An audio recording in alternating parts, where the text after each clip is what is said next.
Oh, forgot to put this on. Good. There. There. Sound should be getting there.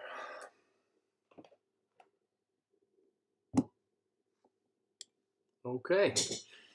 Let me know if you can hear me, if you're out there. We have one loyal, two.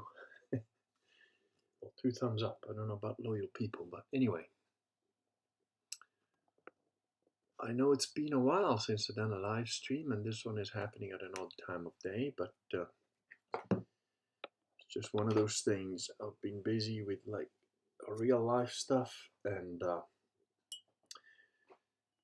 aha! Thank you, Chad, and hello, Caleb. So I've been busy with the Gasifier, which is coming along quite nicely. And by quite nicely, I mean it's almost finished. I just need to do the little fan, that's the extractor fan, that's gonna suck up all the fumes, and the jointing of it to the generator, and then also just a little shaker to be able to like shake the grill that's inside without having to open the whole thing up. So those are just 3 bits that I have to do, and then of course the documenting videos, PDFs and all that. So, but I've made pretty good progress. Good, very late morning, or actually afternoon already, but I am having an espresso, which I bought this new little cafetiere that's a Bialetti, a little red one, and of course you know, non-connoisseurs would accuse me of having left it on the stove too long and burnt it so that from red the bottom part now looks burnished auburn. But real connoisseurs know that you can't drink coffee out of a new cafetiere until you've put a few coffees through it. And by leaving it there with coffee in the bottom as well as the top, until, you know, it evaporates all the coffee in the bottom through the coffee in the top. Well, there you go. I just speeded up the whole process. Anyway, the Gasifier project was essentially for the people who supported me on Kickstarter. So those videos, I've put some videos on the Apocalypse Joe channel for free, like the basic ones. But probably the other ones are going to be linked to the PDF, which they will all get. And then I guess I'll probably put the PDF online as well, or, you know, link it to videos or something. I don't know. I have to think about how I'm going to distribute it. But obviously, all the people who did the Kickstarter stuff and helped me do that, they're getting all of those things. And possibly a little more. I'm gonna try and over deliver a little bit to the people that supported the Gasifier project, just because I am late as per my own schedule. I was supposed to have sorted all of this before Christmas. Then I got sick, and then the weather was being really bad. And in fact, today, the reason I'm not out there finishing it off today is it started raining yesterday afternoon, and it's carried on through the night. So not ideal for working on the Gasifier, but it is what it is. A couple of interesting things have happened, of course, since we last spoke. One of them being the imminent failure of a lot of American banks, which, you know, I'm looking up at the map here as the death knell moves from America through to Europe pretty soon. And that's, well,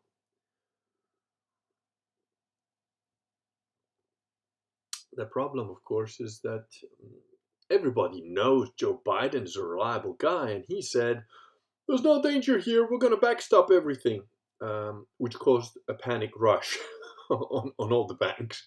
I mean, I'm a couple of days behind because I'm, you know, sort of pretty much of the mindset now that it's I have to prune my trees, make sure I've got enough ammo just in case, and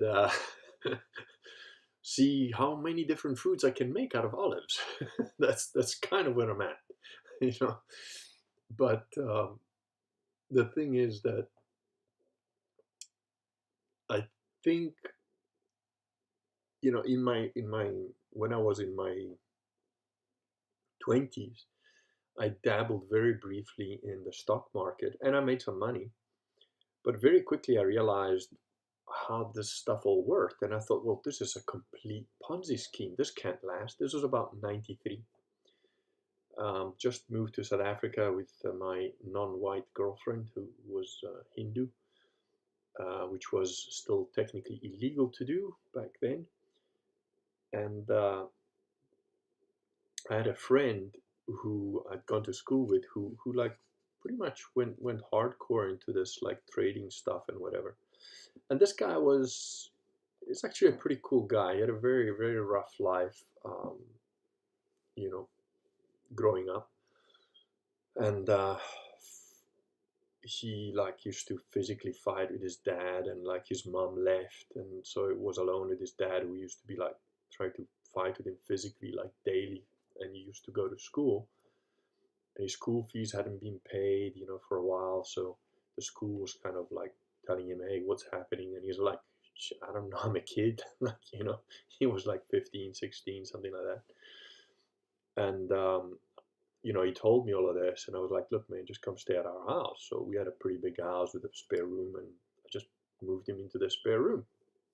Now, you know, my dad, he's a boomer. He's got some boomer kind of things, but you know, I can't fault the man for some things. We all have our flaws, and really, my dad is a pretty awesome guy. He's never lied to me. He's always been very honest with me, and he's had some health problems lately. Um, Came all the way out to Italy to get some cancer treatment and operations done, and he didn't even bother come to say hello to me. But you know, whatever. But he helped me buy this property, and you know, the point was that I moved this friend into the guest room, and it was about, okay, a little bit of jittery there.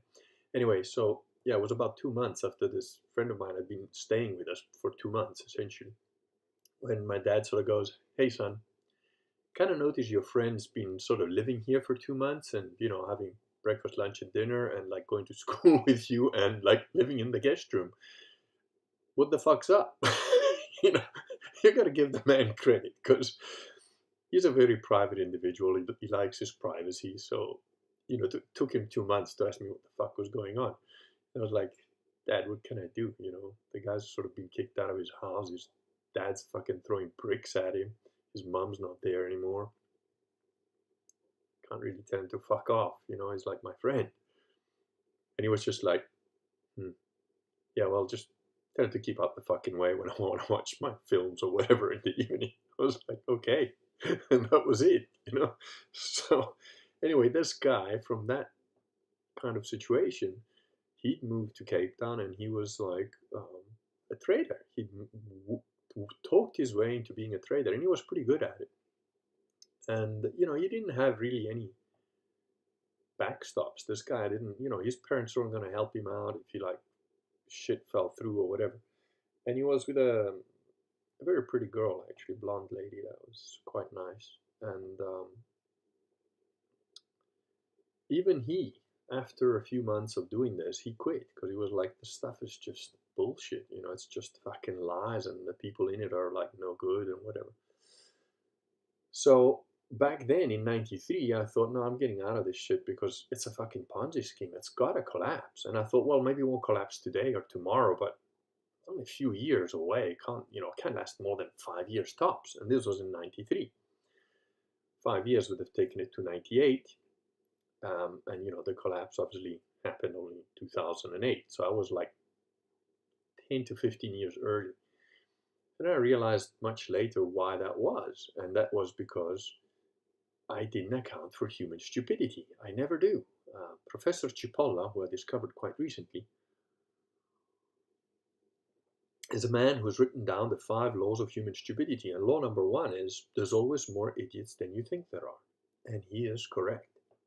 Not just that, but not only are there always more idiots than you think there are, but they're always stupider than you think they are, even than you think it's possible to be. So it's, the fact is, because it's a Ponzi scheme, the more people keep buying into it, the longer it lasts. That's how much I overestimated human intelligence by about 15 years. So now SVB Bank and that other bank has failed, and last I checked a couple of days ago, the 4 major banks in the US had taken like a huge hit, and they're like dropping 70% of their, like, they had to stop the trading floors. And then there's another 30 or 40 like little banks that are all on the edge of collapse. And my natural instinct would be to think like, oh well, in about a week, the whole huge fucking economic collapse is going to happen. But given my experience over the last 20 something years, and the last 3 years, it is now painfully obvious to me that although I'm still probably not accounting for human stupidity enough, I'm accounting for it a lot more than I was. So I think the huge global collapse is probably likely to happen this year or maybe next year, but probably won't happen right away. Unless, of course, there's always the human stupidity you can't factor for, and it might all collapse tomorrow. So, but the point is that my finishing this gasifier might actually come in handy because if all the banks go to shit, um, I don't know what's going to happen to the income of anybody, including mine.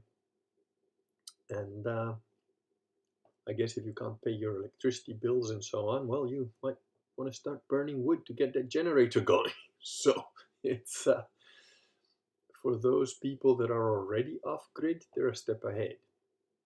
There's a very interesting character on Gab that I sort of became a little bit friendly with, but he was on and off, on and off. And this guy had spent being a trader obsessively for like, I don't know, 15, 20 years, something like that. And then he like basically bought himself a giant property, like did like solar panels and all sorts of stuff, wells and everything, moved in there with his girlfriend.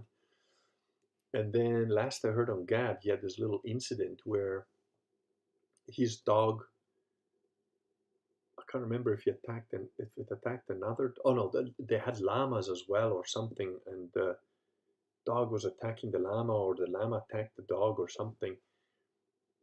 So he had to like shoot the llama, and then the dog was so messed up he had to like shoot the dog. The girlfriend's mother was there, who's a complete boomer, who the girlfriend actually hated as well, got a heart attack from like getting all excited because she's like vaxxed to the max. And then ambulance came, cops came.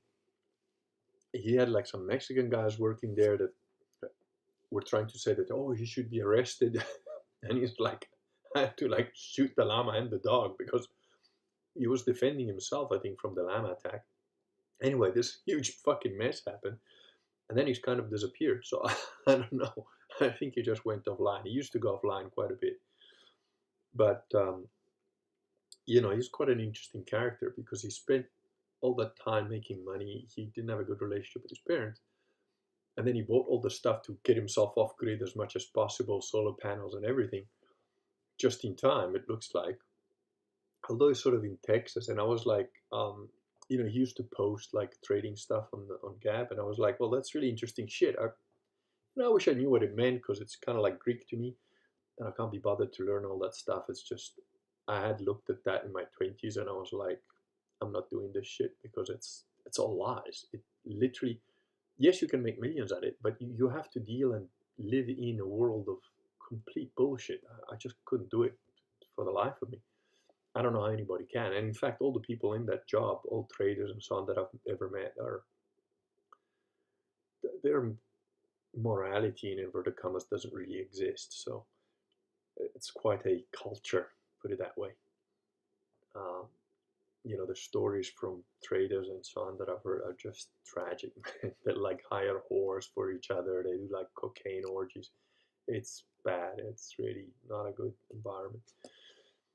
Um, but anyway, so my whole point is, if this collapse happens in the next month to 6 months, you probably don't have a lot of time to prepare, which is why if you follow the blog of, um, I'm just going to type in the blog there and use the search function, because my blog posts are generally pretty much sort of evergreen, especially the ones on any kind of, you know, survival slash apocalypse coming type thing. And when I say apocalypse type thing, it's not, don't get scared. I mean, whatever your situation is, getting afraid doesn't help it. Just logically think through, what can you do. I've done like a couple of blog posts for like single guys, young penniless family type people. And yes, the ideal situation is for you to have your own little enclave in a rural area that's completely off grid, where you've got all neighbors that think just like you, and you've built a nice little wall around your city or town, and made it into a proper city state. Yes, ideally, but almost everybody is not in that situation. Most people are like living hand to mouth, especially after the last 3 years. So there are still things you can do. You can still prepare for the worst. And preparing for the worst doesn't mean that you have to have a bad mindset or a negative mindset. You can have a huge positive mindset and still, stock up on food, have your ammo, whatever, like get your well dug if you're out there, get your solar panels in place if you can get some. That's all stuff that can be done. So just work at it. And my way of doing it is like, okay, uh, like when I first moved to South Africa, I was pretty, I was essentially penniless. I was trying to go to school, but like trying to work and do stuff. I was just doing karate pretty obsessively. And at first, I didn't have a gun because it takes a while to get your gun license and that. And South Africa is a very violent place. Plus, I, was with a girl that wasn't white, so nothing ever happened about that. The only time that something almost happened, we went shopping together in a supermarket. And as I was coming out, this proper full-blown Dutchman, including, the mustache and the whole accent, and like, I don't know, it was a cop, and he had a gun on him. He like stopped me. I had like two shopping bags. I was walking to the car, and he like stepped in front of me and he goes, "Oh, sorry, excuse me. I just wanted to ask you, is that girl like your girlfriend?" And I was like, "Yeah, I can see you got a gun, but from here I can kick you in the balls." And I was like, "Yes." And he like looked at me, and there was this moment where it's like I'm just waiting for him to start something, and I'm gonna fuck him up. And he just looked at me and goes, "Oh, yeah. No, I just wanted to say she's very pretty. Yeah, that's all. Thank you. Have a good day." And I was like, "Oh, I don't think that was his original intent, but there you go." Um, oh, I think the wife and kids are back, so I'll probably cut it short because they're going to make it almost impossible noise-wise in a minute. Very good. Is it great for combating fear? Caleb says uniformity with God's will by Saint Alphonsus de Liguori is great for combating fear. Well, thank you for that. That's yeah, they're definitely back. Hey, so I'm gonna cut it short, but basically, I just want to let you know: don't panic. Do get the cash out of the bank. If I were you, I'd probably do that, especially if you're in the States. Invest in like solid things like land, property, metal. Depending on your situation, you might want to invest in gold or silver or lead with copper jackets. All of the above, that sort of thing. And don't panic. I'm going to try and do another stream or so, maybe tonight, maybe tomorrow. And I'll definitely let you guys all know when the gasifier thing is pretty much done. it's close, but I'm no cigar yet. And plus, I want to make sure it's actually working before I tell you it's finished. So there's going to be some testing. That's going to take a couple of days as well. But hopefully it'll all be before end of March, which is the deadline that I've set for myself. So that's basically it. And I will check in with you guys a bit later, maybe tonight, maybe tomorrow, maybe the day after. But keep an eye out for the streams. And thanks again for all of you that have come here on such very short notice. And hello, Margareta, Pedro. Yeah, I'm still on the right side of the soil, so still above ground. All good. Thank you and good day.